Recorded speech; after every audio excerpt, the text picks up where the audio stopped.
Rechalom, rechalom, rechalom. J'ai fait une vidéo, ça a été coupé, j'avais plus de mémoire. En fait, je vous ai dit que le frère, lui, il m'a envoyé 2 vidéos et qu'on allait écouter les 2 vidéos. Mais lui, cette deuxième vidéo que je vais écouter ici, les femmes n'ont pas toujours prêché au pupitre ici. Les femmes n'ont toujours pas prêché. Hein. Donc, il faut bien m'expliquer ça en commentaire. OK? Juste pour vous dire que quand les gens ils entrent dans leur sorcellerie, ils entrent dans leur science occulte, ils entrent dans leur cercle particulier, ils entrent dans leur cercle ésotérique. Là-bas, là, on donne la mission à tout un chacun. Et comme les choses de marabout, tout ça, ça ne fonctionne plus bien, on les envoie dans l'église pour vous embobiner et toujours vous raconter les bêtises. Mais il faut savoir que le jour du jugement, mes amis, vous irez dire à Dieu que j'étais dans telle église. C'était ton serviteur. Dieu vous dira non, je ne vous ai pas connu. Parce que quand vous partez dans ces faux conneries-là, Dieu vous montre toujours que ici, là, il n'y a pas Dieu. Il y a certains comportements là-bas qu'on vous affiche. Vous savez au fond de vous que où je suis si ce n'est pas bon. Je vais vous parler de quelqu'un qui est envoûté. Moi, j'ai été envoûtée dans une autre dimension d'envoûtement. Avec ma têtudesse et mon refus d'être membre des choses ici. On m'a envoûté à la 100e dimension, m'initier dans les sciences occultes à une dimension qui n'est pas possible. Mais j'ai préféré dire à Dieu que je préfère perdre ma vie, perdre ma progéniture, perdre tout. Je ne veux pas servir le diable, Lucifer et Satan. Mais dans 24 heures d'envoûtement, mes amis, Dieu vous laisse toujours au moins 1 heure à 2 heures de temps où vous êtes conscient que où vous êtes là, il n'y a pas Dieu là-bas. Vous avez cette conscience. Maintenant, vous qui êtes initié naturellement et qui avez accepté ça, vous savez dans quoi vous êtes. Vous qu'on a initié et qu'on vous envoie encore recruter les gens dehors pour avoir le pouvoir et vos conneries. Il y en a des comme ça qui m'ont attaqué ici sur YouTube. D'accord? Ce n'est pas tout que je vous parle. Certains viennent m'attaquer, je les vois venir, je ferme ma bouche, je leur envoie le feu. Point final. Donc, dans ce que vous êtes, Dieu ne descendra pas le ciel pour vous sortir de là. C'est à vous de sortir de ces conneries-là. Allez lire la Bible. La Bible est à la portée de tous. Sur le téléphone, on peut déjà même télécharger la Bible. À l'imprimerie là-bas, librairie, vous avez des Bibles là-bas.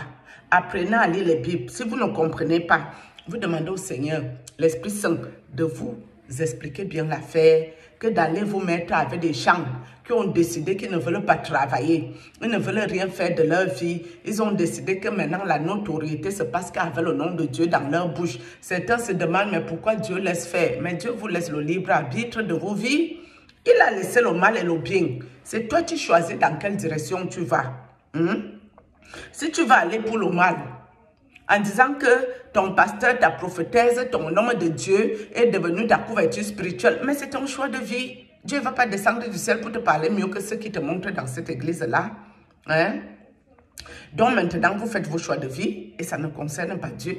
Mais le jour du jugement, il nous attend tous. Nous serons tous là-bas en train de répondre de nos actes. Hein? Vous pensez que moi qui parle la vérité ici, ces gens-là peuvent me mettre n'importe comment? Mais je pars dans l'optique que si je commence à vous mentir, ils vont me mettre que ça va prendre. Mais si je vous dis la vérité de Dieu, ils ne peuvent rien faire. Nous sommes d'accord? Donc maintenant, prenez vos vies en main. Arrêtez-moi vos affaires. Vos pasteurs, vos patrices et vos affaires là. Eux, leur couverture spirituelle, c'est qui? C'est Dieu qui est au ciel. Sinon, ces gens ne mourront pas. Pourquoi les gens la meurent? Parce que nous allons tous trépasser. D'accord? 2 pieds, 2 mètres sur pied. Nous serons tous là-bas là. Et allez voir dans quelle direction Dieu nous envoie. Écoutons. Est-ce que le service du Seigneur est meilleur que l'écoute du Seigneur? Est-ce que c'est mieux d'avoir un ministère que d'avoir une relation avec Jésus? On va entendre la réponse avec 2 femmes de la Bible. C'est lui qui m'a envoyé un frère pour m'expliquer que les femmes peuvent prêcher, mais aussi ça ne dit pas ça. Il y a beaucoup de femmes dans la Bible. Il y a des femmes qui ont eu une mauvaise influence, par exemple Jézabel ou Delilah dans l'Ancien Testament. Il y a eu des femmes qui étaient croyantes. Jézabel et Delilah, c'est quoi, c'est Delilah ou Dalila? Je ne sais pas, comme c'est le whitey, il parle ça comme il veut. Certains, s'ils mettent la perruque pour venir vous parler les conneries, vous allez voir qu'il y a un problème ici. Vous allez fuir. Mais préfère mettre que le foulard sur ça, avec les robes qui étranglent la gorge, pour bien vous embobiner et vous amener que dans séance occulte, soyez vigilants et ne soyez pas très bêtes. Et qui ont eu une bonne influence, une vie exemplaire comme Abigail ou Esther. La Bible nous présente des femmes qui ont soutenu Jésus lors de son ministère et aussi des femmes qui l'ont accompagné en tant que disciple et qui l'ont écouté. Certaines femmes, dans Tite, verset... On reparle ici d'Abigail et Esther, et je crois que c'était Abigail et Jézabel. Mais sincèrement, mes amis, si une femme ou un homme qui veut vous embobiner dans les mauvais bateaux se met en posture d'Abigail ou de Jézabel, est-ce que vous allez l'écouter? Non. Donc ces gens-là ont les astuces pour vous embobiner. Ils ne se mettront jamais ici en tant que Abigail et Jézabel. Ils vont mettre que le foulard sur ça. Oh. 3 du chapitre 2 vont être appelées des servantes de Dieu. Aujourd'hui, nous allons découvrir l'histoire de 2 femmes. Elles étaient sœurs l'une de l'autre. L'une s'appelait Marthe et l'autre s'appelait Marie. Ce n'était pas la même Marie que la maman de Jésus. Mais ces 2 sœurs allaient accueillir Jésus, leur ami, chez elles. Et probablement ses disciples aussi. Je crois que vous connaissez ce passage, non? Où la Marthe là se plaint de Marie qui ne se fait rien.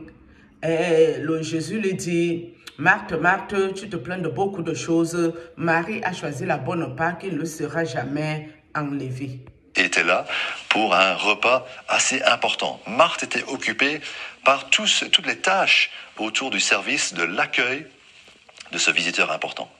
Par contre, Marthe constate que Marie ne fait rien. Elle est assise là avec Jésus en train de l'écouter. Marie en fait prend la posture d'un disciple. Elle écoute lorsque le maître parle. Et lorsque Marthe l'interpelle, Jésus lui dit, en fait, une seule chose est nécessaire, Marie a choisi la bonne part, elle ne lui sera pas enlevée. Il a compris que Marie avait la tâche la plus importante. Elle écoute. Donc vous comprenez quoi ici? Marthe se plaignait parce qu'elle était dans les tâches de préparer le repas pour le grand invité Jésus-Christ de Nazareth. Par contre, Marie, elle écoutait les paroles de Jésus et tout. Et Jésus lui dit à Marthe, Marie a choisi la bonne part qui ne lui sera jamais ôtée. Ça veut dire quoi? Que vous qui partez dans les églises pour ranger les chaises, pour laver le sol, pour faire je ne sais pas quoi, que les petites mains là. Vous devez vous asseoir et écouter que l'homme de Dieu, la femme de Dieu, qui raconte les choses de Dieu, c'est la part qui ne vous sera pas ôtée. Donc arrêtez d'aller laver le sol et ranger les chaises. Moi, je prends l'exemple un peu bête. Parle le Père. Oh, parle. Elle apprenait, elle grandissait. Vous savez que l'éducation des femmes est quelque chose que le christianisme valorise.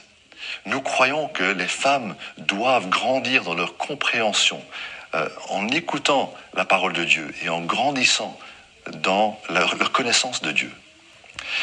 Pourquoi la femme doit grandir dans sa condition? Parce que les gens, ils prennent la Bible et ne mettent pas ça dans la vraie vie. Parce que c'est la femme qui est censée gérer son foyer, c'est la femme qui est censée gérer les enfants, c'est la femme qui est censée gérer le couple. D'accord? Donc, une femme doit être intelligente, posée, responsable, respectueuse et tout ce que vous voulez, parce que c'est la femme qui est la mère de l'humanité. Et quand une femme fait les enfants, très souvent, c'est elle qui éduque ses enfants, même si le papa est là. Le papa fait office d'autorité. Autorité pour mettre des limites, mais l'éducation, pour pas que ton enfant devienne un problème pour les autres, c'est toi la femme qui fait ce travail. Comme nous ici en Europe, le père Whitey va arriver, il amène l'enfant au parc, à la piscine, ou à la foire fouille, il amène l'enfant dans les activités pour que l'enfant s'épanouisse, mais c'est toi la mère qui fait l'éducation. C'est ce que je comprends ici. Donc je vous prends l'exemple de la vraie vie. C'est d'ailleurs dans un des chapitres les plus controversés de la Bible, Paul dit « Je veux que la femme s'instruise paisiblement ». l'instruction des femmes est aussi un fardeau que nous avons ici à l'IBB. Je veux que la femme s'instruise paisiblement, l'apôtre Paul. Il ne nous dit pas ici que je veux que la femme aille prêcher dans le pupitre pour qu'on se prosterne devant la femme. Hein. Je n'ai pas encore compris l'autre ici. On avance. Nous voulons que les femmes puissent venir en tant qu'étudiantes et étudier pour grandir dans leur relation avec le Seigneur. Vous savez, tous les membres du personnel qui sont des femmes ont aussi suivi des cours ici à l'IBB. Nous voulons que les femmes puissent s'instruire, grandir dans leur éducation et leur connaissance du Seigneur. Mais il viendra aussi un temps où, après avoir approfondi... Est-ce que grandir et s'instruire dans la connaissance du Seigneur nous donne à nous les femmes le droit d'avoir le toupet, de devenir les hommes, prendre le micro, prêcher au pupitre, prendre les dîmes, les actions de grâce et les offrandes des uns des autres? Ce n'est pas parce que moi j'ai grandi ici avec mon Seigneur, je vais prodiguer un conseil à quelqu'un qui est à côté de moi, quelqu'un qui a un problème dans son ménage. J'ai fait ça toute une vie. L'écoute attentive, l'écoute bienveillante, l'écoute sans critiquer. Alors que dans ma vie, je n'ai vu que des personnes qui m'ont critiqué. Tu prends ton problème, tu vas confier ça à quelqu'un. Un beau jour, la même personne se lève pour se moquer de toi avec ton problème. Maudit l'homme qui se confie en l'homme, ça prend tout son sens. Écoutons. Notre relation avec Dieu, après avoir appris des choses, après avoir suivi des cours, on se met au service pour prier, pour instruire les autres, pour aider les autres femmes. Pour prier, instruire les autres femmes, aider les autres femmes. Jusqu'ici, tu ne peux pas aller au pupitre. Hein? Je ne sais pas où c'est le pupitre. Tu dois aller prêcher ça qu'au pupitre. Ou tu dois faire ça que... Enfin bref. Pour accompagner celles qui souffrent, pour soulager les douleurs des autres, pour aider ceux qui sont en difficulté. Voilà, c'est ce que je vous ai dit la première vidéo, non? Qu'une femme de pastoresse doit être un exemple pour les femmes de l'église.